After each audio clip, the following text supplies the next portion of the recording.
Diary शब्द अंग्रेजी भाषा का है। डायरी के लिए हिंदी में दैनंदिनी, दैनिकी आदि शब्दों का प्रयोग किया जाता है। डायरी में निजी जीवन में प्रतिदिन घटित घटनाओं का लेखा जोखा रखा जाता है। डायरी के पढ़ने से किसी व्यक्ति के जीवन में घटित घटनाओं, कार्यों या तथ्यों की जानकारी प्राप्त होती है। डायरी में व्यक्ति घटित घटनाओं के साथ साथ अपने मन में उठी प्रतिक्रियाओं की अभिव्यक्ति भी अंकित करता है, इसलिए उसमें वैयक्तिकता होती है। डायरी प्रतिदिन, साप्ताहिक, पाक्षिक अथवा मासिक लिखी जा सकती है।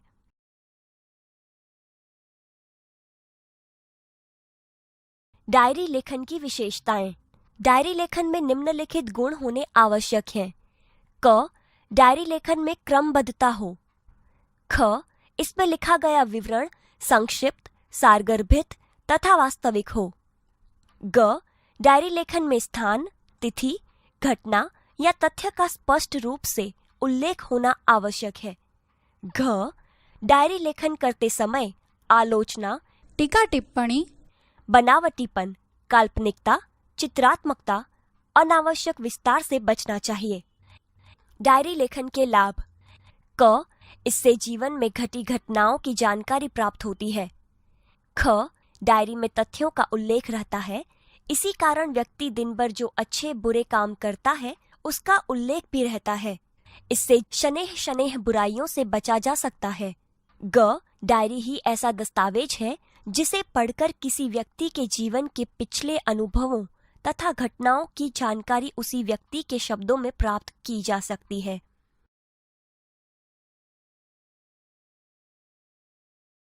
एक. अपने नए विद्यालय के पहले दिन की घटनाओं को अपनी डायरी में लिखिए। 7 अगस्त 2010, जामनगर। आज नए विद्यालय में मेरा पहला दिन था।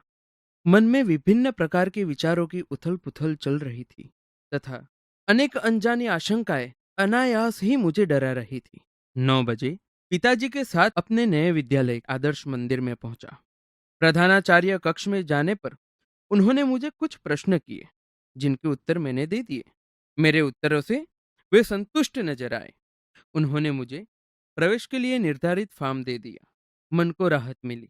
थोड़ी ही देर में शुल्क आदि जमा करवाने के बाद मैं अपनी नई कक्षा में पहुंच गया। अपने नए दोस्तों, अध्यापक और आचार्य से मिलकर ऐसा नहीं लगा कि मैं नए विद्यालय में आ गया हूं।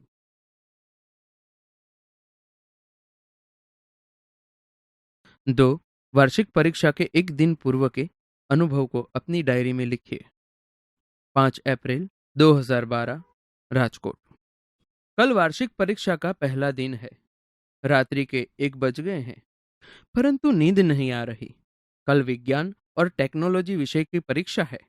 यद्यपि सब कुछ दोहरा लिया है, तथापि मन में अजीब सा भय है।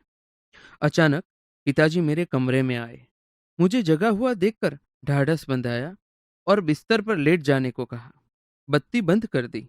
बिस्तर पर पड़े पड़े भी नींद नहीं आ रही।